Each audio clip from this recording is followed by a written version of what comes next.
রাব্বি জিদনি ইলমা। আমার স্বরিত কবিতা চা স্টলে বসা। আসলে আমাদের দেশে দেখা যায় চা স্টলে বসে বসে অনেকে গীবত গায়। আসলে গীবত গাওয়া বড় পাপ, এবং গীবত গাইলে আমলগুলি নষ্ট হয়ে যায়। তারপর থেকে গীবত থেকে দূরে থাকতে হবে এবং আল্লাহর দিন বেশি মানতে হবে এবং বেশি বেশি জিকির করতে হবে।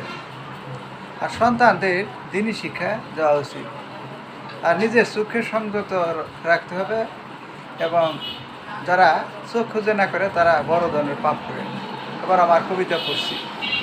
চা স্টলে বসো না, গীবত করো না, গীবত করা বড় পাপ, নেক আমল হবে নষ্ট। আল্লাহর দিনে থাকো, হক কথা বলো, বেশি বেশি জিকির করো। আমল যদি হয় নষ্ট, জান্নাতের আশা নাই কষ্ট। সন্তানদের দিনই শিক্ষা দাও, হালাল রুজি খাও, সুদ ঘুষ খেও না, হারামের সাথে আপোষ করো না। নিজের চোখের সংযত রাখো, চোখ খুঁজে না করো না, দাউস হও না, জান্নাতের আশা থেকে বঞ্চিত হও না।